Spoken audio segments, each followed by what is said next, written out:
Halo, assalamualaikum warahmatullahi wabarakatuh. Di sini saya Risma Fira Febianti, NIM 195221014 akan menjelaskan mengenai analisis video terkait UMKM kuliner home industry pada Catering Dina. Nah, sebelumnya Catering Dina itu merupakan suatu produk makanan yang berlokasi di Jalan Rajiman nomor 422 Tegalsari nomor 23, Kelurahan Bumi, Kecamatan Laweyan, Surakarta. Nah, masalah yang akan dibahas ini mengenai pengukuran output dan biaya terkait aktivitas produksi yang menggunakan teori anggaran berdasarkan fungsi dan aktivitas. Kemudian, berdasarkan video tersebut, itu juga disajikan mengenai analisis SWOT terhadap bisnis Catering Dina.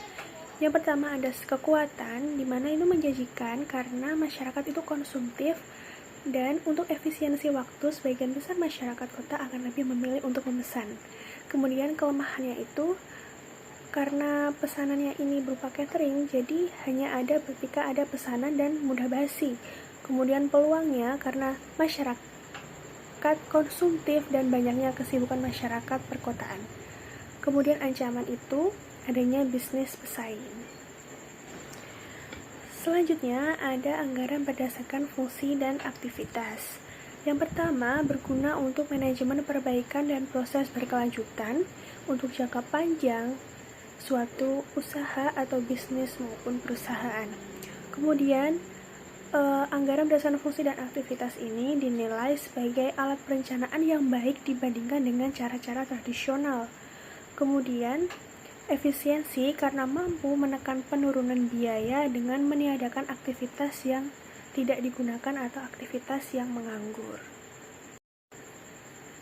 Oke, lanjut. Kemudian itu ada perhitungan anggaran. Di sini itu ada modal awal, modal pokok, harga jual, dan keuntungan usaha. Kemudian ada beberapa hal terkait yang berhubungan dengan materi yang akan saya sampaikan mengenai pembahasan analisis saya terhadap video Catering Dina. Yang pertama, pada perhitungan tersebut itu tidak terdapat perhitungan anggaran untuk tenaga kerja langsung. Kemudian, pada perhitungan modal pokok per unit, nasi box juga tidak diketahui biaya dalam aktivitasnya, mulai dari proses produksi hingga produk itu jadi. Kemudian, karena anggaran ini digunakan untuk perbaikan dan keberlangsungan usaha di masa mendatang, meskipun pada video Catering Dina itu dijelaskan mengenai strategi-strategi manajemen yang akan diupayakan seperti penambahan pekerja maupun perbaikan manajemen, di sini itu untuk produk pesanan, menurut saya itu harus memfokuskan perhitungan biaya seperti biaya variabel, biaya tidak langsung, dan juga menjabarkan pengeluaran gaji untuk karyawan, untuk produksi juga.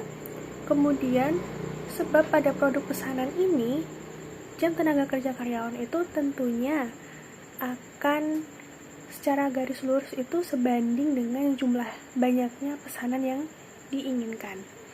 Jadi, semakin banyak pesanan yang masuk, maka akan semakin lama karyawan itu bekerja. Dan juga faktor lain itu dari tingkat kerumitan dan jumlah pesanan menu-menunya, maksudnya item-item yang nantinya akan dijadikan dalam satu paket itu. Kemudian yang keempat, karena menggunakan fungsi aktivitas, pada contoh pembuatan nasi box ini tidak menggunakan oven, padahal pada pada modal awal itu dituliskan ada oven, sedangkan pada pembuatan nasi box itu belum tentu menggunakan oven atau bahkan tidak menggunakan oven, sehingga oven itu menjadi aktivitas yang menganggur, sehingga dapat dihilangkan atau dihapus untuk mengurangi biaya. Sekian yang dapat saya sampaikan. Terima kasih. Wassalamualaikum warahmatullahi wabarakatuh.